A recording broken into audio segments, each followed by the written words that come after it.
उत्तराखंड में नई सरकार के गठन के बाद से अब तक विदेशों के कई दौरे मंत्री और अधिकारी कर चुके हैं।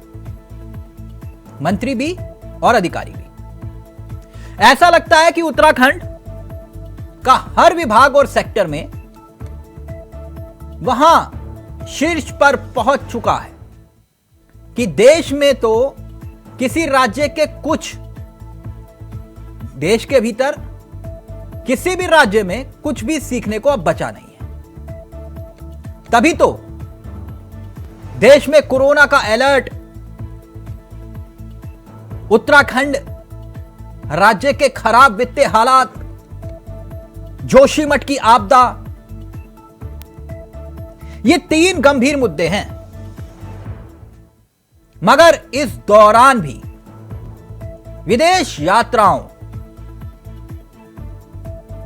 विदेश की यात्राओं को रोकने के लिए अभी यह काफी नहीं है।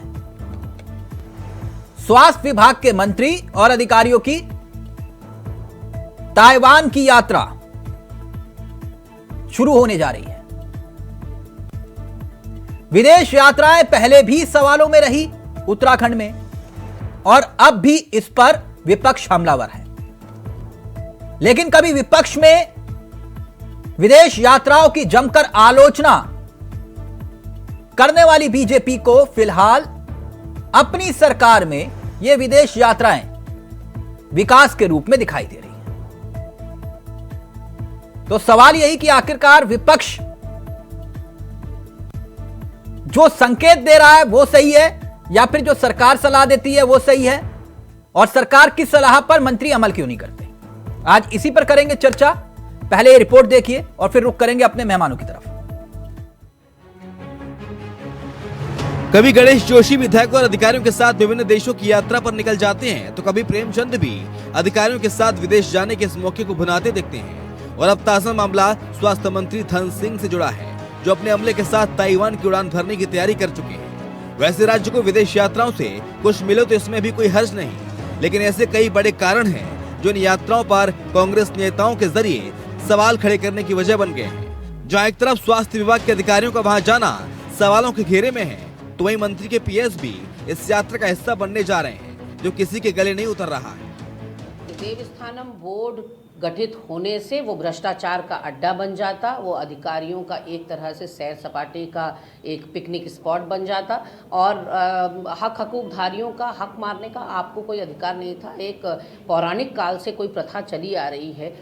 सब कुछ बदल देने की चाह में या इतिहास पुरुष बन जाने की चाह में मुझे लगता है कि भाजपा के नेताओं को इन सारे कदमों से गुरेज करना चाहिए। जो हमारी सभ्यता है, हमारी संस्कृति है, वो हमारी धरोहर है, इसलिए उसके साथ छेड़छाड़ तो नाकाबिले बर्दाश्त पहले भी थी और आज भी।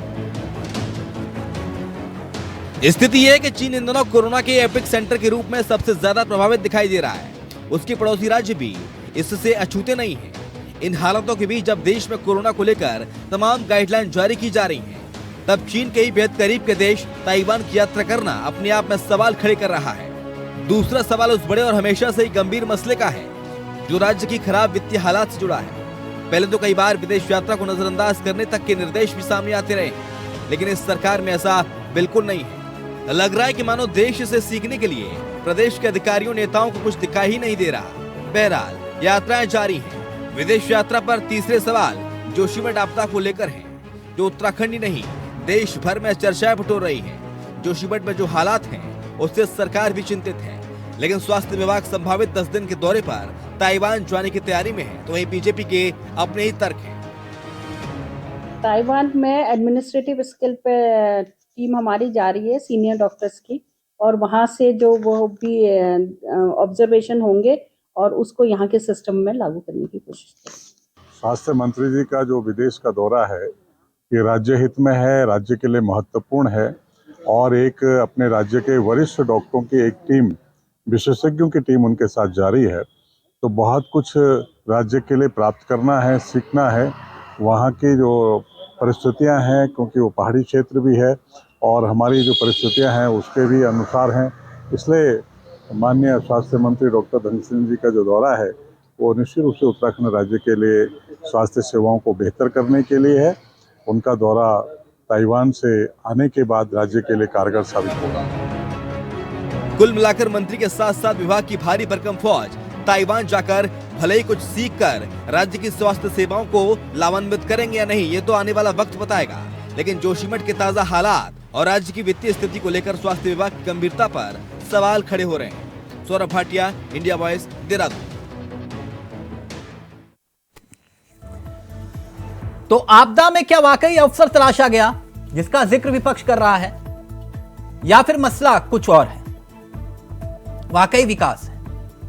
सीधा रुख करेंगे अपने मेहमानों की तरफ। आपको बता दें, हमारे साथ जो मेहमान इस कार्यक्रम का हिस्सा बन रहे हैं वो आपकी स्क्रीन पर होंगे। हमारे साथ देवेंद्र भसीन जी जुड़ चुके हैं, जो कि उत्तराखंड बीजेपी के अनुभवी चेहरों में से एक हैं।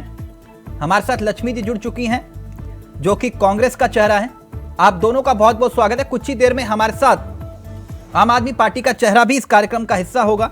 लेकिन सबसे पहले भसीन जी, मैं आपसे इस चर्चा को शुरू करना चाहूंगा। सर, ये जो विदेश दौरा, विदेश यात्राएं, मुख्यमंत्री सलाह दे रहे हैं कि उत्तराखंड के हालात, वित्तीय हालात ठीक नहीं है, उस दरमियान एकाएक उड़ान भरते नेता, मंत्री, विधायक, ये बात ठीक है। विपक्ष में रहते हुए आप लोग भी सलाह देते थे कि ऐसा मत करा करो, लेकिन सत्ता में आके सब कुछ वही।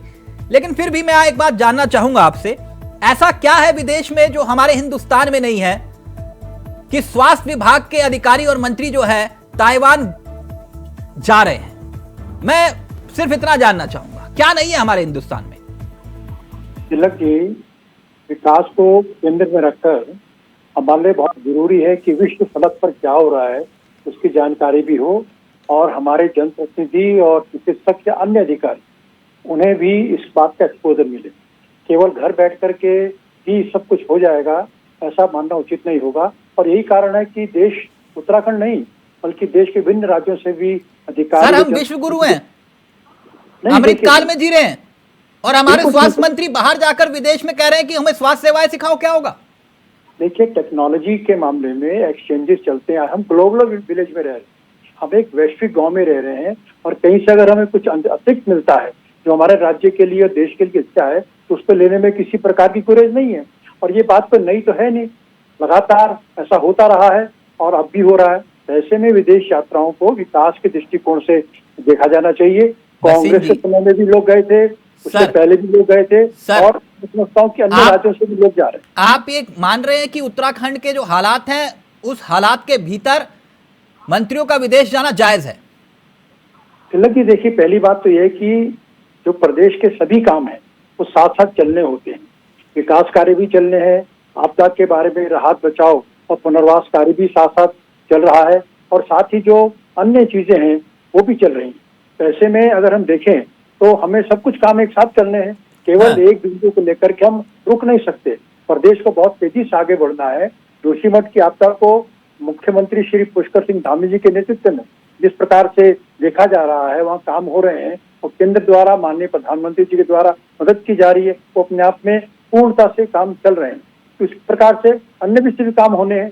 तो ऐसे में इस यात्राओं को ये लेकर के कि हाँ आपदा है हम ना जाए, ऐसा कोई इस पर तर्क नहीं बनेगा। अच्छा, ओके। मुझे लगा कि उत्तराखंड के हालात इस कदर जो है, वित्तीय स्थिति खराब है, तो ऐसे में आप लोगों ने ही सलाह दी थी कि ज्यादा बाहर मत जाइए। आप कह रहे हैं जाना चाहिए तो ठीक है। लक्ष्मी जी, सुना आपने? डॉक्टर भसीन जी कह रहे हैं कि जाने में दिक्कत क्या है, कुछ सीखने को ही मिलेगा उत्तराखंड को। जी तिलक जी, मैं भी सुन रही थी आदरणीय भसीन जी को, और निश्चित रूप से देखिए, अगर बाहर जो हमारे देश में नहीं है और बाहर एडवांस टेक्नोलॉजी है और उसको सीखने जाए तो बहुत अच्छी बात है। लेकिन ये बहुत ही हास्यास्पद लगता है कि आज उत्तराखंड जिन हालातों से गुजर रहा है, जो कि हम सब जानते कि वहाँ के हालात कितने बदतर स्थिति में है कि वहाँ लोग मुआवजे के लिए तरस रहे हैं। अभी भी लोग बिल्कुल आतंकित हैं, और एक तरफ से सरकार के पास कर्मचारियों को देने के लिए पैसा नहीं है, आंगनबाड़ियां के उनको देने के लिए पैसा नहीं है, कई महीनों के उनके पेमेंट रुके हुए हैं, और सरकार जो है बार बार वित्तीय संकट का अपना वो करती है। तो दूसरी बात ये, और इससे पहले भी देखिए विदेश दौरा किया, इससे पहले भी मंत्री जी दौरे पे गए, चाहे वो गणेश जोशी जी हो, चाहे वो प्रेमचंद अग्रवाल जी हो, कुछ उससे हासिल हुआ है, कुछ उसका रिजल्ट निकला है। तो ये बहुत बहुत ही वो लगता है कि आपके, अभी देखिए कुछ दिन पहले आपने देखा होगा कि भाजपा के जो नेता मंत्री रहे मोहन सिंह गांववासी, वो अब्दुल हॉस्पिटल जो इतना बड़ा राजधानी का राजकीय चिकित्सालय है, वहां पे सुविधाएं नहीं है, उनके परिजनों ने नाखुश होकर जोली ग्रांट में अपना इलाज करवाया। तो जो आपके पास इंफ्रास्ट्रक्चर है, जो आप उसे अच्छे से, जो उसको तो डेवलप कीजिए। आप एडवांस टेक्नोलॉजी लेने आप जा रहे हैं, लेकिन जो आपके पास अवेलेबल है आप उसे तो इतना बेहतर बनाइए। हॉस्पिटल में डॉक्टर नहीं है, ऑपरेटर करने के लिए मशीन ऑपरेटर नहीं है। लक्ष्मी जी, अगर ये रोग है ना, जिसे आप ये रोग से कह रही हैं विदेश जाने का, मंत्रियों का, ये ऐसा नहीं है कि ये रोग अभी लगा। आपके मुताबिक ये रोग बहुत पुराना है। ये वसीम साहब जब ना ना ना मैं बता देता हूं, मेरे पास तो है ना, मेरी लाइब्रेरी में है। वसीम साहब तो खुद अध्यापक हैं, तो उनको मालूम है, मेरे लाइब्रेरी में रखा हुआ है सब कुछ। आपकी सरकार के वक्त भी ऐसी सलाह देते थे, बहुगुणा नहीं, हरीश रावत जी भी। ये रोग ऐसा नहीं है। तब विपक्ष में होते थे बसीन जी, कहते थे देखो बर्बाद कर रहे हैं उत्तराखंड को। आज कह रहे जरूरत है ना, और आप कह रहे कि ना ये पैसे बर्बाद करने जा रहे हैं। तो ये अब मुझसे मत बुलवाइए कौन कौन मंत्री थे, और कुछ मंत्री तो अभी हैं, है ना। हेलीकॉप्टर में तो अपने रिश्तेदारों को भी घुमाया। आपदा में अपने रिश्तेदारों को हेलीकॉप्टर में घुमाया जब लोग मर रहे थे। तो इसलिए कह रहा हूं, अभी मत बुलवाइए मुझसे फिर। खैर, संगीता जी कैसे हैं आप, बताइए। ताइवान जा रहे हैं स्वास्थ्य मंत्री सीखने के लिए, आप लोग कह रहे हैं कि मत जाओ भाई। क्यों? उनको जाने दीजिए। कुछ क्या पता उत्तराखंड में डॉक्टर पहाड़ चढ़ने लग जाएं, जो खंडूरी जी नहीं कर पाए, जो निशंक जी नहीं कर पाए, जो सुरेंद्र सिंह नेगी नहीं कर पाए। क्या पता धन सिंह रावत जी कर दें, पहाड़ चढ़ जाए डॉक्टर, और हैं सब कुछ परफेक्ट हो जाए। अस्पतालों की छतें, किराए के अस्पताल, सब कुछ ठीक हो जाए। संगीता जी क्या दिक्कत है, जाने दीजिए उनको। देखिए तिलक भाई, अगर ऐसा हो जाता है तो हम तो कहेंगे बिल्कुल सारे मंत्री ताइवान चले जाएं और बिल्कुल उत्तराखंड का भला हो जाए और उत्तराखंड में एक विकास की सुनहरी गंगा बहने लगे। लेकिन देखिए, जो माननीय धामी जी की वीआईपी सीट है, वीआईपी विधानसभा है, वहां भी जिला अस्पताल के ऐसे हालात हैं कि हर एक दिन बाद न्यूज अखबार में बड़े बड़े शब्दों में छपी हुई आती है कि वहां डॉक्टर नहीं है, अस्पतालों की स्वास्थ्य व्यवस्थाएं वेंटिलेटर पर हैं। तो जो मूल सुविधाएं यहाँ अस्पतालों में हैं, पहले उनको एक अमली जामा पहना दिया जाए, वो बेहतर होगा। और जिस समय राज्य की स्थिति ऐसी हो कि 3 महीने बाद जो है 4 धाम यात्रा है, अभी क्या हालात हैं जोशीमठ के, उस समय ऐसा करना। लेकिन ये भाजपा के लिए तिलक भाई कोई नई बात नहीं है, क्योंकि हमने पहले भी देखा जिस समय 4 धाम यात्रा चल रही थी और माननीय सतपाल महाराज जी विदेश की यात्रा कर रहे थे और यहाँ पर हादसे हो रहे थे, तो वो पर्यटन से क्या नया सीख करके आए, ये अभी उत्तराखंड को पता नहीं चला कि उन्होंने क्या ऐसी नई टेक्नोलॉजी पर्यटन के बारे में सीखी और यहाँ पर उसको अमली जामा पहनाया। ऐसे ही जो भी मंत्री गए हैं, चाहे वो कांग्रेस के गए हो चाहे वो भाजपा के गए हो, अगर उसका परिवर्तन दिखाई देता है तो समझ में आता है कि आप जाइए। और आर्थिक बोझ भी पड़ रहा है तो वो भी राज्य सहन करेगा, क्योंकि इससे कुछ राज्य में विशेष होगा। लेकिन आप आर्थिक बोझ डालकर और एक घूम करके आ जाते हैं और उत्तराखंड का कुछ भला नहीं होता, तो ये बिल्कुल बेकार है जाना। आप केजरीवाल जी की पार्टी से है ना? क्या तिलक भाई, आवाज नहीं आई आपकी? मैंने कहा आप केजरीवाल जी की ही पार्टी से है ना? जी बिल्कुल, मैं केजरीवाल जी की पार्टी से हूँ। हाँ, वो शिक्षकों को बाहर भेजने की बात कर रहे थे, तब आप कुछ और कह रहे थे। देखिए तिलक भाई, वो खुद जाने की बात नहीं कर रहे थे, वो शिक्षकों को नहीं, तो यहाँ धामी जी थोड़ी ना जा रहे हैं, शिक्षक सीख कर यहाँ धामी जी थोड़ी ना जा रहे हैं, यहाँ डॉक्टर नहीं जा रहे, यहाँ तो मंत्री पहले चले जाते हैं अपना झोला डंडा उठा करके, और उसके बाद आके कितना परिवर्तन होता है ये दिखाई दिया है। ठीक, अगर बसीन साहब जवाब दे दीजिए सर, फिर उसके बाद मेरा सवाल आएगा। ओके, आप सुन लीजिए बसीन साहब। मैं कांग्रेस की बहन और आपकी बहन का दोनों का उत्तर दूंगा।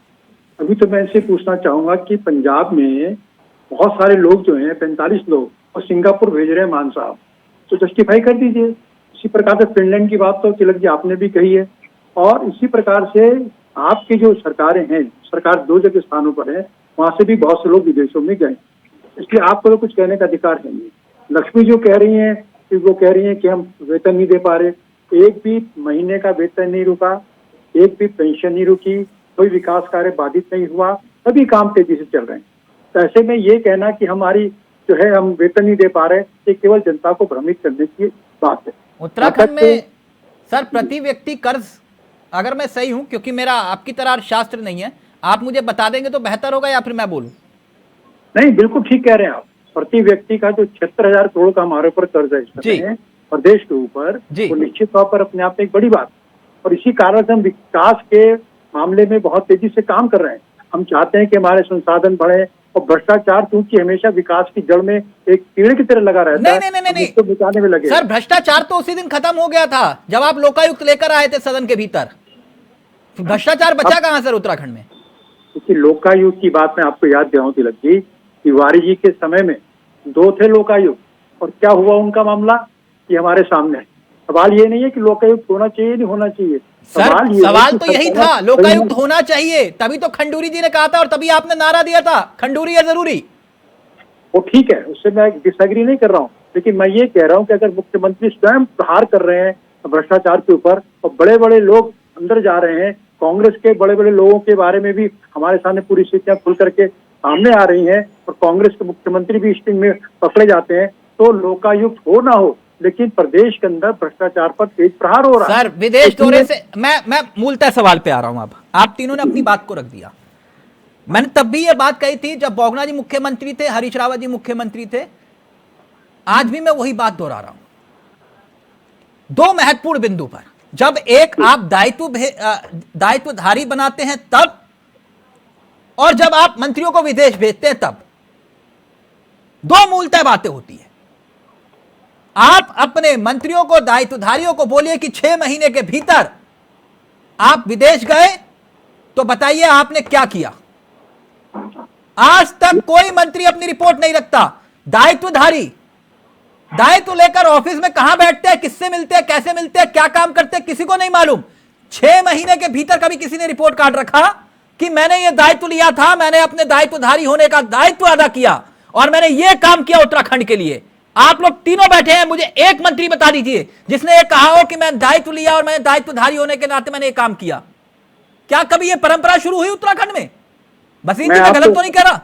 नहीं, मैं बताता हूं आपसे। संयोग से आपने दायित्वधारियों की बात छेड़ी है, तो मैं उत्तर प्रदेश और उत्तराखंड के समय में दायित्वधारी रहा और गढ़वाल मंडल विकास निगम का चेयरमैन था। और आपको जानकर के अच्छा लगेगा, जो निगम घाटे का था वो मेरे कार्यकाल में घाटे से उभर करके। बसीन सर, आप एक अपवाद हो सकते हैं, मैं उस पर प्रश्न चिन्ह नहीं खड़ा कर रहा, लेकिन उत्तराखंड में देवेंद्र बसीन सिर्फ एक ही है। मेरी बात यह है, मैं सिर्फ आपसे यह कह रहा हूं कि सर उत्तराखंड में ऑर्गेनिक खेती के लिए मंत्री जा रहे हैं। हमारे देश में ऑर्गेनिक खेती का महत्व नहीं है, मैं ये पूछ रहा हूं सर। और उत्तराखंड जैसे राज्य में नहीं, निश्चित तौर पर ऑर्गेनिक खेती हम लोग यहाँ कर रहे हैं, प्राकृतिक खेती कर हम आगे बढ़ रहे हैं। लेकिन आपकी बात से मैं सहमत हूँ, अगर कोई व्यक्ति, चाहे कोई भी व्यक्ति हो, मैं कहता हूँ कि अगर विदेश गए हैं तो उसका आउटपुट और उसका लाभ प्रदेश को मिलना ही चाहिए, और वो जानकारी सीधे सीधे लक्ष्मी जी अपनी बात रखिए, फिर संगीता जी आ रहा हूं आपके पास। क्या ये सवाल नहीं है, या जिसका मन आया आ जाओ है हर गली मोहल्ले में? बताइए बसीन जी, अब 2006 का मुझे वक्त याद है, 2005 का, माफ करिएगा, है हर गली मोहल्ले में दायित्वधारी, जहां पत्थर उठाओ वहां दायित्वधारी। बोले क्या करते हो? बोले दायित्व है मेरे पास। करते क्या हो? बोले दायित्व है मेरे पास। एक गनमैन साथ में, लाल बत्ती साथ में, घुमाओ, हूटर घुमाओ, किसी से किसी का कोई रिकॉर्ड नहीं पूछा जाता। लक्ष्मी जी गलत तो नहीं बोल रहा ना? तिलक जी आपने मुझसे पूछा, मैं तो सिर्फ भसीन साहब से 2-4 प्रश्न ये पूछने वाली हूँ कि आज जो स्वास्थ्य सेवाएं, आप हम लोग शहर में बैठे हैं, सिटी में, राजधानी में बैठे हैं, लेकिन जो सुदूर गांव है जहां स्वास्थ्य केंद्रों पर ताले लटके हुए हैं, जो गांव का, पहाड़ का व्यक्ति एक छोटे से इलाज के लिए भी कई किलोमीटर उसको चल के जाना पड़ता है, वहां पे भी डॉक्टर्स नहीं मिलते, वो स्वास्थ्य सेवाएं कब सुधरेंगी? आपको सीखना ही, आप साउथ में जाइए, आप साउथ के वहां पे क्या टेक्नोलॉजी कम हो है, आप जाते, क्योंकि इस समय जो प्रदेश के हालात है वो सही।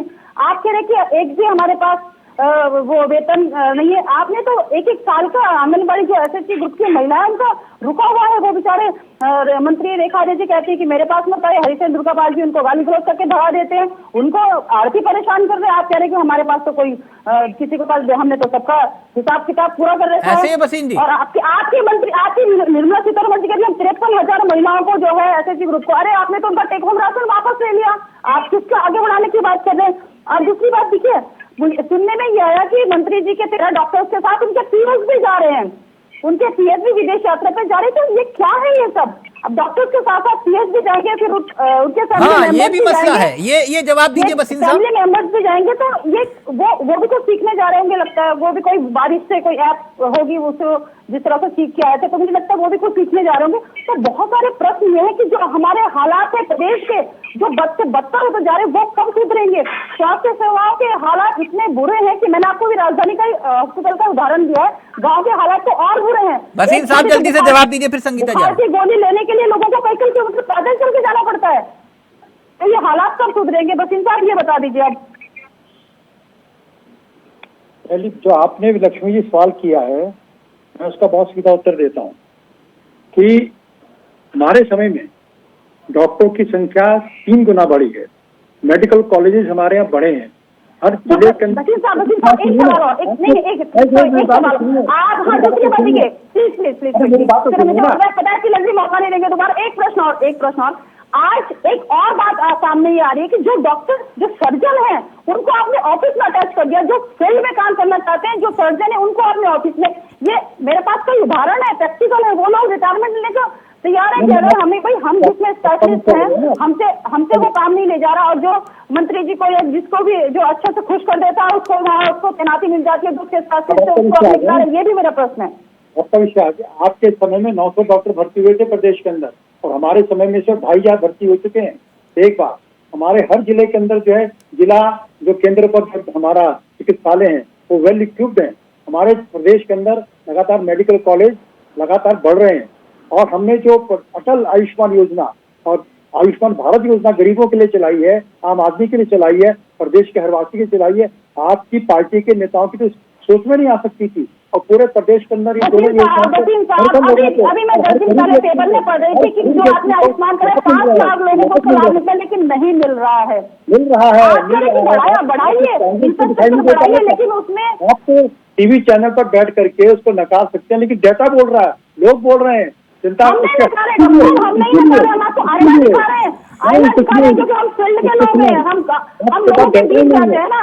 आपको बिल्कुल प्रवक्ता है, बैठिए,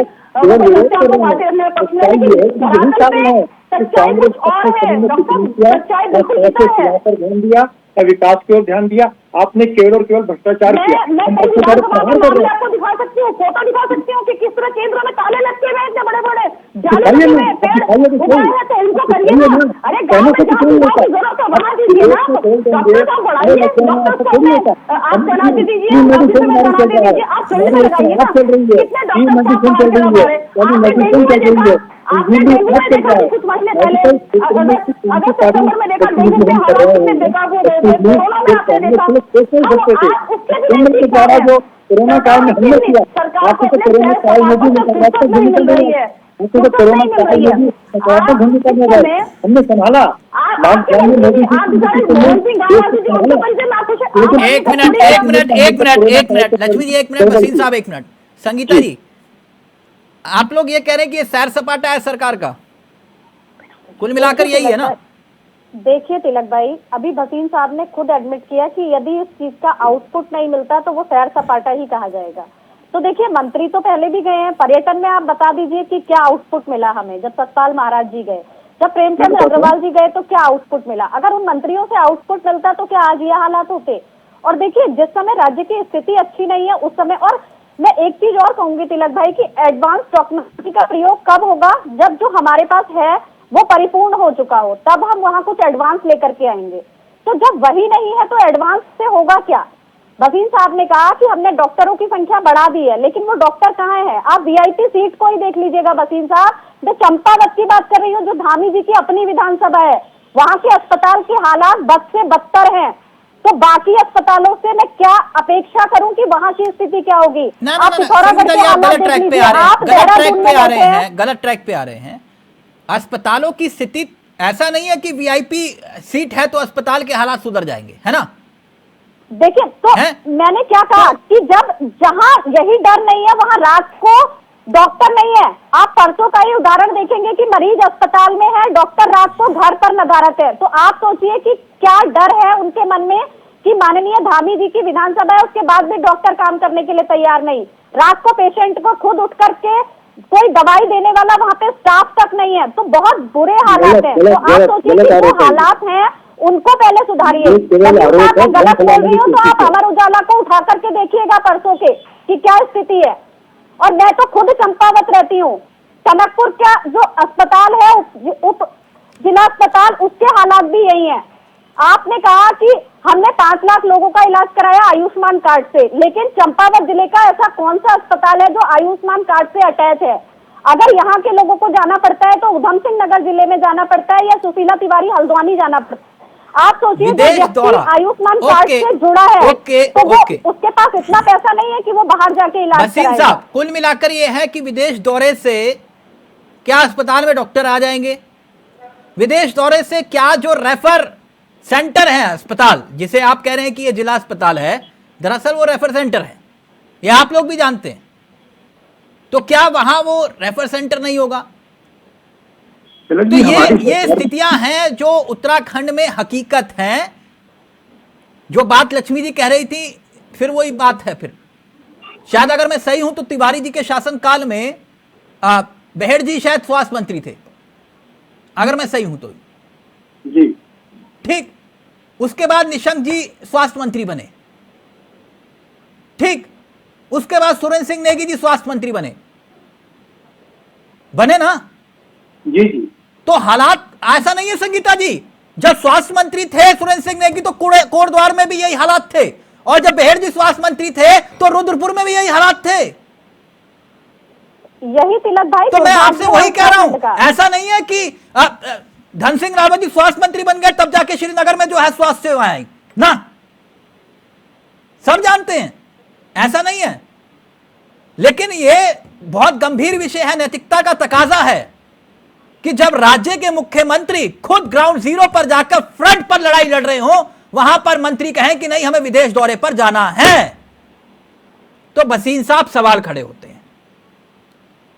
या तो मुख्यमंत्री की सलाह नहीं मान रहे आप, क्योंकि मुख्यमंत्री खुद ग्राउंड जीरो पर एक्टिव हैं।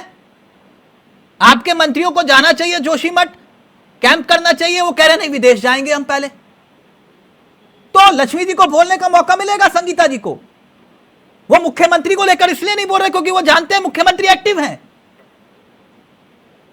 तो ये विषय है, जहां नैतिकता का तकाजा है वहां नैतिकता यही बताती है। चुनाव के वक्त जब हेलीकॉप्टर चलते हैं तो ऐसा लगता है कि विक्रम चल रहे हैं देहरादून में, तब जनता देखती है ये सब चीजें। तो भसीन साहब, क्योंकि आपके कई शिष्य हैं राजनीति में भी, तभी मैं कह रहा हूं ये नैतिकता का तकाजा यही कहता है कि अगर उत्तराखंड में हालात, वित्तीय हालात सही नहीं है, और ताइवान वो जगह जहां पर कोरोना, अब ऐसी स्थिति में कैसे निपटेंगे आप लोगों के ऊपर है। थैंक यू सो मच, वक्त इजाजत नहीं दे रहा। लक्ष्मी जी बहुत बहुत शुक्रिया आपका भी, भसीन साहब आपका भी, और संगीता जी आपका भी। तो आपदा में अवसर, दौरे पर दंगल, फिलहाल मेरे साथ इतना। कल फिर होंगे हाजिर एक ऐसे ही मुद्दे के साथ। नमस्कार, जय हिंद, जय भारत, जय उत्तराखंड।